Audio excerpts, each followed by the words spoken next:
Hello, good evening, and welcome. I'm Simon Bestwick. And I'm Gemma Files, and this, of course, is Oh. No Darkness, But Ours. Last week, in the second part of this interview, Gemma and I talked to our guest, Lynda E. Rucker, about the double-edged nature of being part of a group, the hazards of social media, and some of the fears that populate her work. In tonight's episode, we'll be discussing the creative process, the idea of fiction as dreaming with your eyes open, and the importance of grounding the weird in the mundane. We'll also hear about Lynda's love of experimental film, and begin talking about the pros and cons of the short story versus the novel as a vehicle for strange fiction.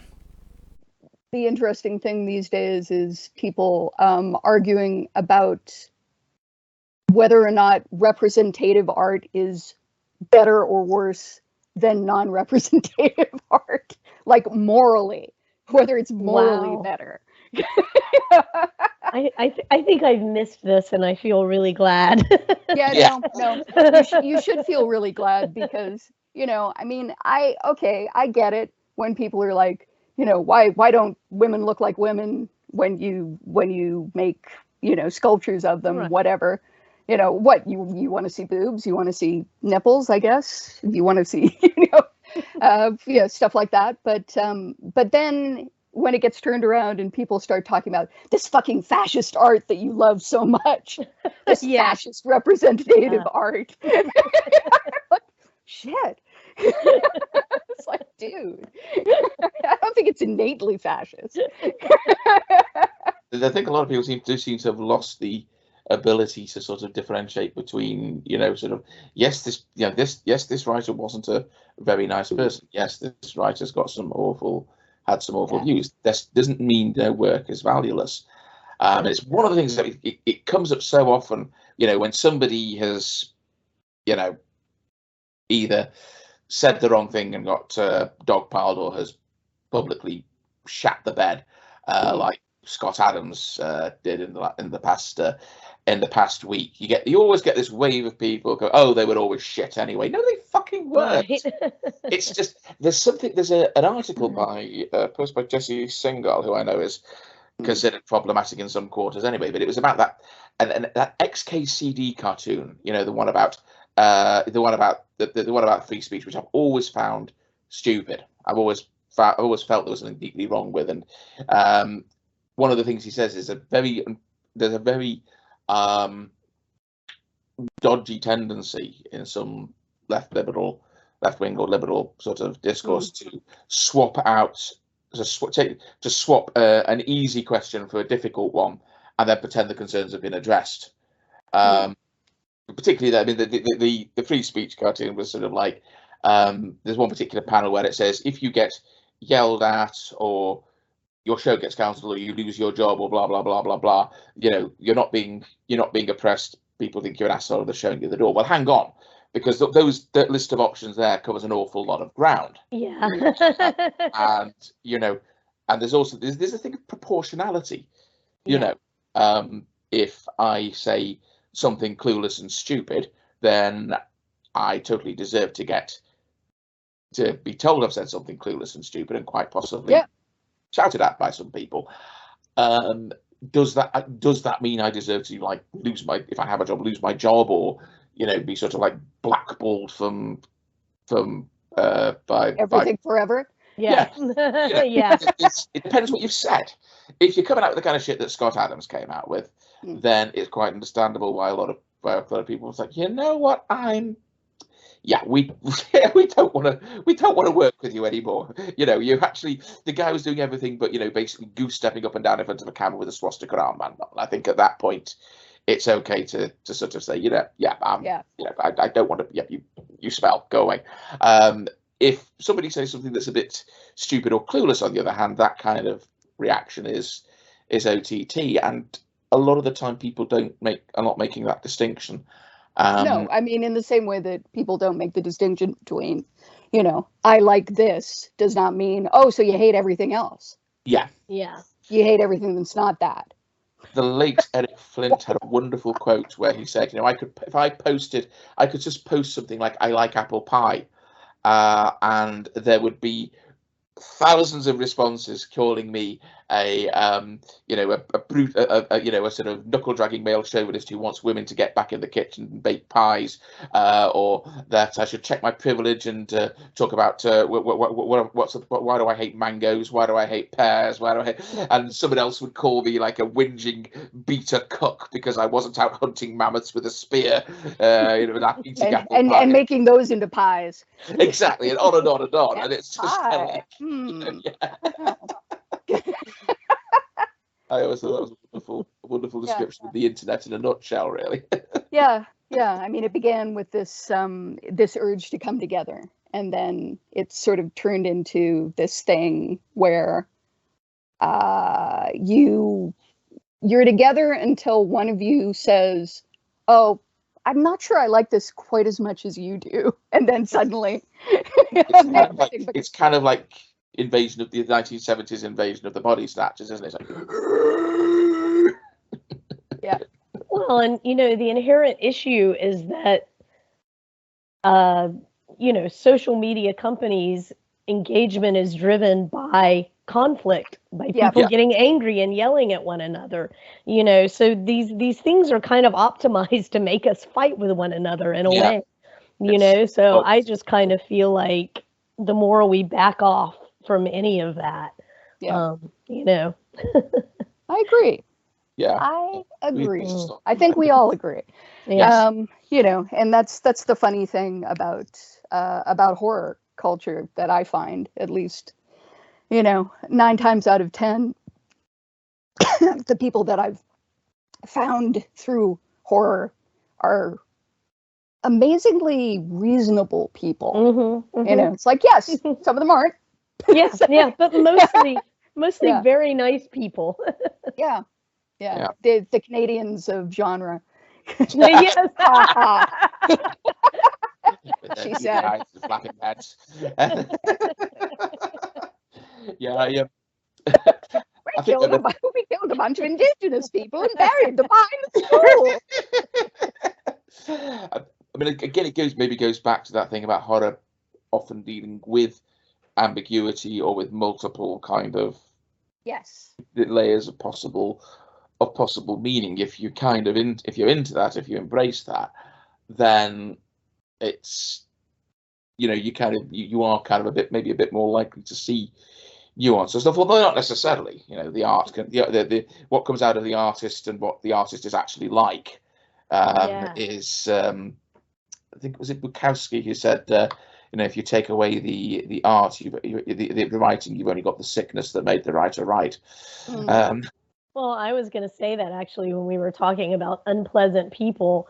Sometimes that's the most interesting thing about a person's art. That's you know, the most, or sometimes, you know, what the tension that creates in the art that they make, it wouldn't be there if they were a nice guy, you know. Absolutely. I mean, no, I mean, we're all driven, right? I mean, I don't think I'm speaking out of turn to say that, that there is something addictive about writing, and, you know, like art, there's something addictive about art generally, but also there's something always which comes from a impulse. It's like, I have to do this, I have to do it, you know, and when you ask yourself why you have to do it, a lot of it is like, well, I guess I have to do it because of ego, or I have to do it because, you know, there's one thing that I can do. At one point in my life, that was the truth. You know, so there's one thing that I'm particularly good at. And why would I ever stop doing that thing? Yeah, I mean, I've often felt writing something I am rather than I do, but in the sense that you know, I often do sort of feel like saying, you know, don't ask me, I just work here. My job is to kind of show up at the computer, sit down, and try and produce something. And the part of my brain that actually comes up with this stuff is usually much smarter than the rest of me, and I'm just there to kind of like, yep, you take care of that. I'll just be here punching keys for Yeah. for an hour or two. Come on, brain, be so smart. Come on, brain, think of stuff. Well, I mean, it's that kind of almost that thing of almost like being an open. Julia Cameron talks about being an open channel, and I found some writing books very useful, even a bit new agey, but some of the advice she gives actually works. So but she quotes a number of different artists, musicians, writers who all kind of say, I don't really do anything myself. I'm just like the conduit. Something else, is working through me, and that you can call that God, you can call that the collective unconscious, you can call it whatever you like. I'm not really sure I'm not 100% sure I even want to know. Just as long as it keeps it, just as long as lets me keep conduiting it. Yeah, as long as somebody keeps mailing you those ideas from the warehouse in Indiana or whatever. That's how they're coming from. I don't know where they come from, but I'm very glad they keep coming. and again, which brings us back to Lynch, which brings us back to the Aikman-esque idea of dreaming with your eyes open and seeing where the dream takes you. How did I end up here? I'm not sure, but interesting. Why am I on a traffic island and wearing only one sock? Oh yeah, vodka. Yeah. Why am I writing a screenplay for Michelle Yeoh to star in that takes place in Africa in the 1930s? And I think when that gets really interesting, what Aikman and Lynch both do is they ground it in the mundane. Yeah. And so suddenly, it becomes verisimilar to you. And suddenly you believe it, and that's wow. I mean, especially Lynch, like some of the images that he takes, and I mean, they're straight from dreams and they're happening in this incredibly banal setting. I love that. There's a wonderful Faber and Faber book called Lynch on Lynch. And all of the chapters are named after paintings of his. And they're all named things like "Suddenly my house became a tree of swords." But one of the things that he talks about that when I heard this story, I was like, okay, this is this is Lynch, but this is also horror. This is also the absolute subjectivity of horror that becomes objectivity somehow, that turns itself inside out and becomes so specific, but then suddenly everybody can understand it. He was talking about the guy who did the sound mixes on his first 3 films and saying that he told him once that the worst nightmare he ever had was about a tire going around in a circle. And it was just a big tire rolling around in a circle. And sometimes it would almost seem like it was going to fall over, but then it wouldn't. And it would just keep rolling around in a circle. I was just like, and I can hear the sound mix behind that. Yeah. The room tone, the ambient kind of. But you can imbue anything in the right. Don't right. You can imbue even very mundane things with this menace. I mean, I was just saying before you joined the call, and I was watched Skinnamarink earlier. I want to see that. Yeah, that's. I would be very interested to see what you thought of that. Yeah, because it's high on the list. I watched it with Kate, and I didn't think she was going to like it. I tried watching. I'd begun watching it the other day, and it was kind of like I was trying to watch it while eating lunch, and it was kind of like, no, it's one of those films you've really got to focus on. Yeah. And I've been saying I really fancy seeing this. Well, okay, we can. I'll just look at my phone if not. So I switched off the lights because I figured from the bits I've seen, I figured this needs to be quite an immersive sort of thing. And we were sort of like, is that what they're trying to do here? Fairly. Think of it analytical about it and kind of aware that I'm not sure if this is really her cup of tea. But she did say it was a great evening because we were just sitting there cuddled up on the sofa in the dark. And neither of us were kind of looking at our phones. We were just giving a full attention. And at some point I realised this film is really fucking creeping me out. There's a scene when one of the children goes into the parents' bedroom, Yes. which is I find absolutely terrifying. Yes, and very much in that dreamlike way. Yes. That way of, why is this happening? I look over here and then suddenly something's changed, and what changed, and when did it change? Why did it change? And the deliberately kind of grainy sort of video quality that it's being shot with means that it's almost like that child, like that thing when you're a kid and the lights are a bit dim at night, and what's that black blob in the corner? Is that just shadow, or is it some kind of is it something that's going to come and eat my head?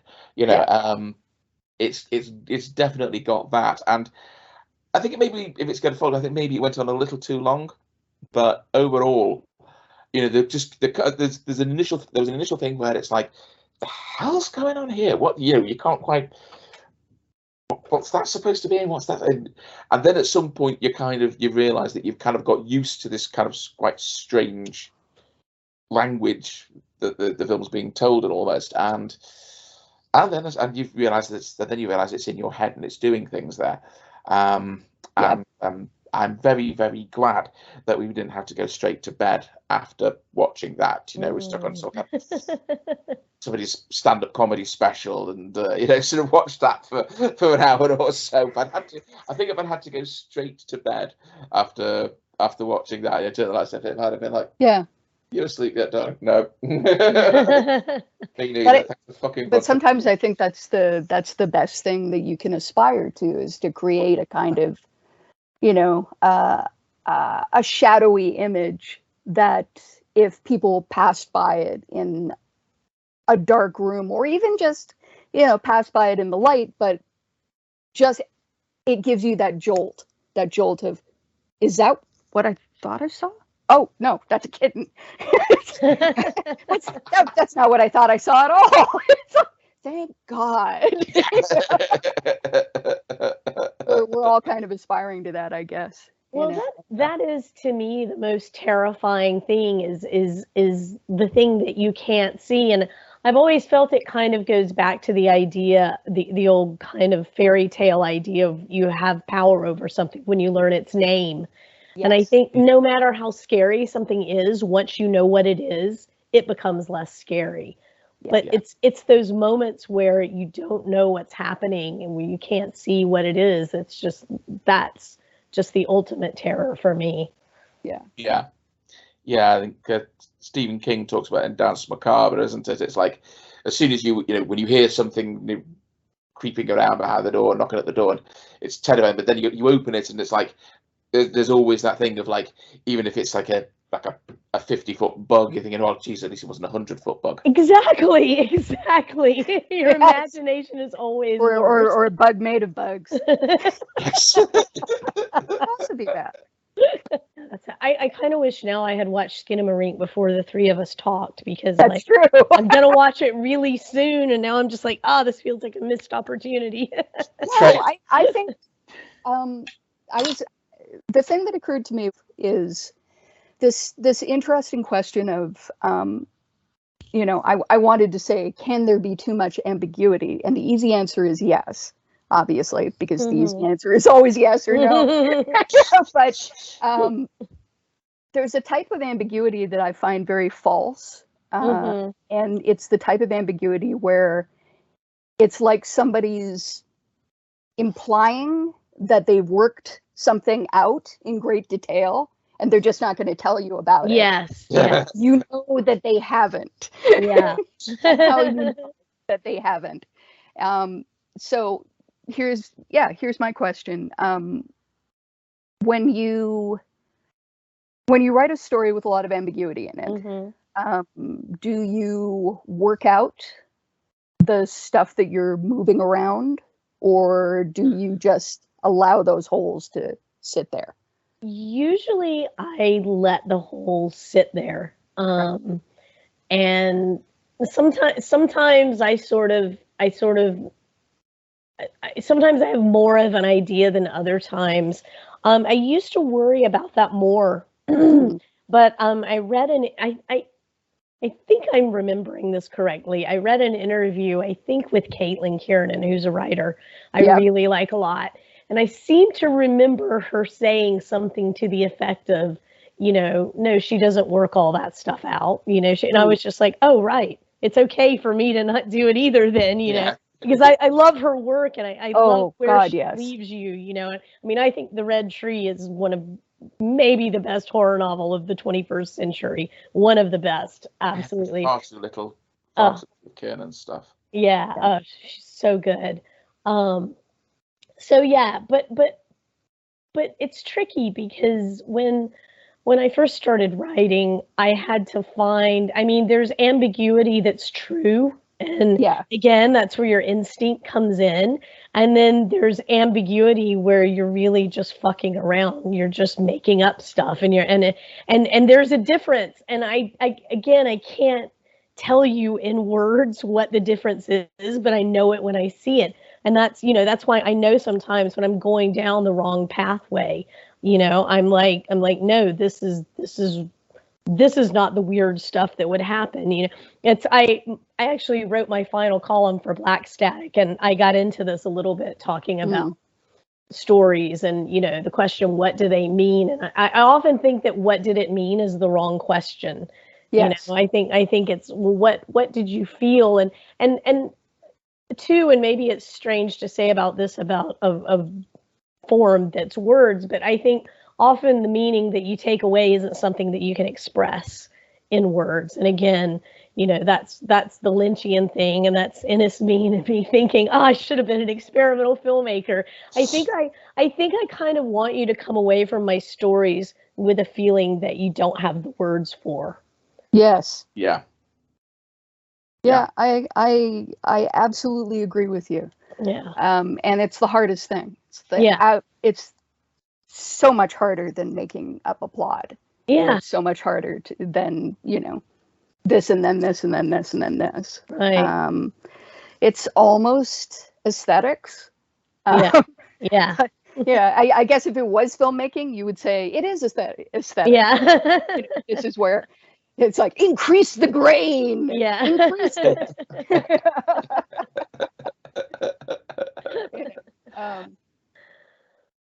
So that you don't even know what you're looking at. Yeah.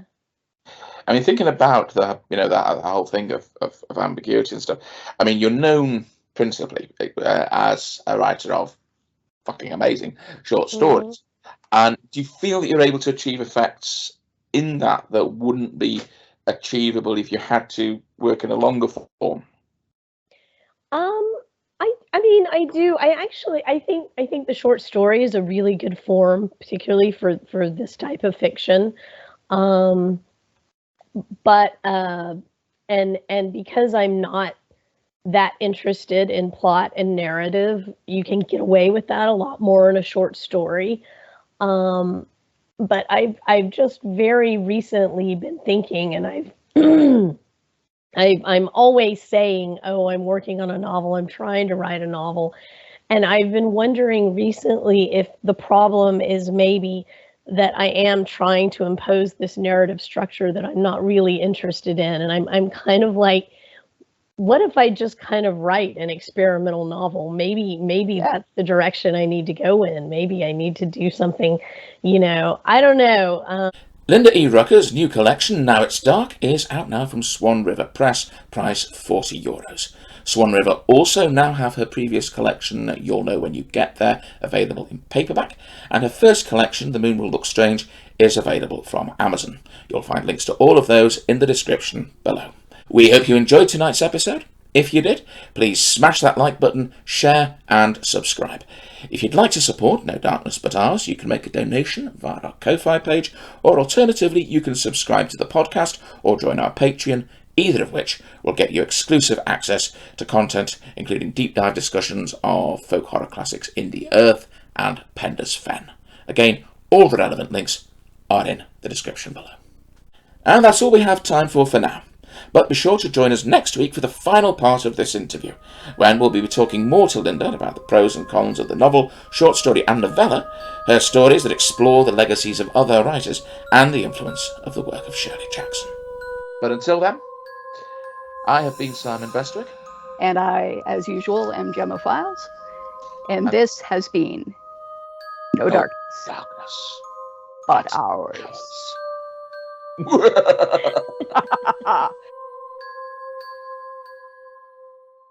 Rucker that sucker.